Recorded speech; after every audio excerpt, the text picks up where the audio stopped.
हमारी और आपकी क्षमता क्या है कि हम रावण का अपमान करें, उपेक्षा करें, आलोचना करें, उसमें कमियां निकालें, उसे गाली दें, उसे बुरा भला कहें। एक तरफ रावण की योग्यता, गुण और विद्वता की तारीफ होनी चाहिए और एक तरफ उसके अधर्म से शिक्षा लेनी चाहिए, उसके अपराधों से शिक्षा लेनी चाहिए।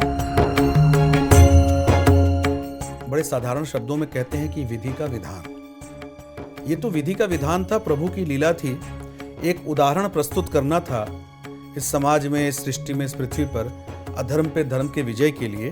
तो उस दृष्टिकोण से देखें तो ये एक विधि का लिखा हुआ था जो होना ही था और हुआ, बहुत अच्छा हुआ।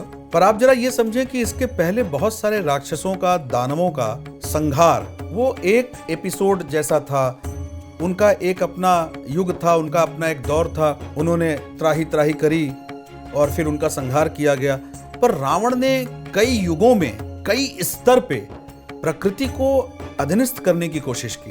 प्रकृति के बहुत सारे अंगों को उसने अपने नियंत्रण में रखा, नक्षत्रों को रखा, ग्रहों को रखा, बहुत सारे देवताओं को रखा, यक्ष को रखा, गंधर्व को रखा।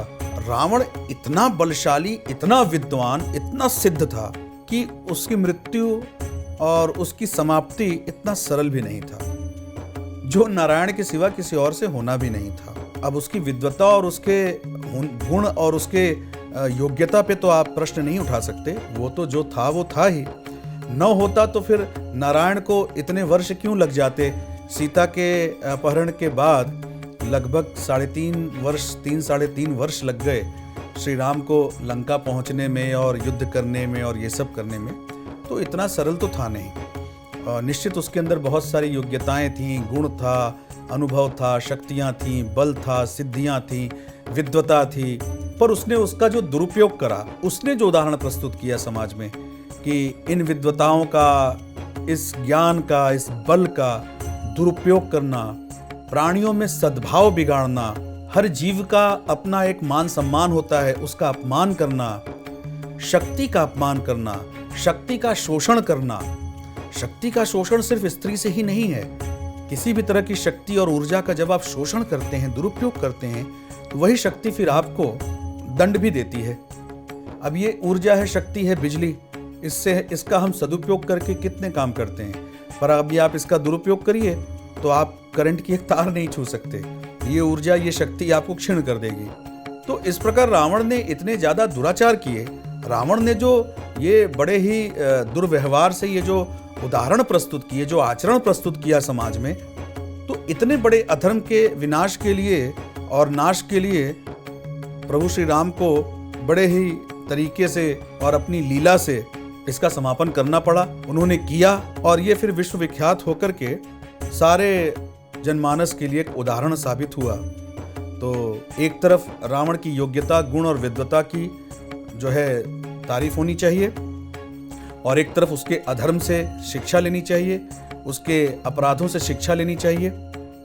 और सबसे बड़ी बात ये कि आज समाज में लोग रावण और राम के बीच का फर्क दिखाते हुए अपनी अपनी प्रतिक्रिया दे देते हैं, अपने अपने उदाहरण दे देते हैं, अपने तरीके से रावण को और राम को प्रस्तुत करते हैं। पर कभी आपने ये सोचा है कि हम और आप, हमारी और आपकी क्षमता क्या है कि हम रावण का अपमान करें, उपेक्षा करें, आलोचना करें, उसमें कमियां निकालें, उसे गाली दें, उसे बुरा भला कहें।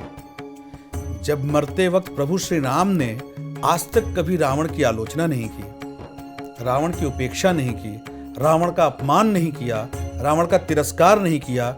उन्होंने सिर्फ रावण का वध किया, रावण की शक्तियों का वध किया, उसके दुराचार का वध किया। राम ने लक्ष्मण से खुद कहा कि रावण से जाके ज्ञान प्राप्त करो, मृत्यु के बहुत निकट है रावण, उसके पास समय कम है, तुम जितना ज्ञान ले सकते हो रावण से जाके ज्ञान लो। तो आप कभी देखिए, कहीं किसी प्रसंग में, किसी विषय में आप देखिए, कहीं अगर आपको ऐसा दिखता हो कि राम ने रावण का अपमान किया, उपेक्षित किया, नहीं किया। यहाँ तक कि राम जब रावण पे ही युद्ध की चढ़ाई करने के लिए, युद्ध से पहले जब उन्होंने यज्ञ किया, जब इन्होंने पूजा करी समुद्र के किनारे, तो वहां ब्राह्मण स्वरूप रावण को ही दक्षिणा दी और रावण से ही आशीर्वाद लिया। तो इस प्रकार आप देखें तो देखिए, किसी भी चरित्र में, किसी भी कैरेक्टर में बहुत सारी चीजें होती हैं। हमें दो चीजों को पूरी तरीके से ध्यान से देखना चाहिए। एक तो किसी भी कैरेक्टर में उसका पॉजिटिव एटीट्यूड और एक तरफ उसकी बुराइयां, डिमेरिट्स, उसके नेगेटिव एटीट्यूड्स, हमें दोनों को देखना चाहिए।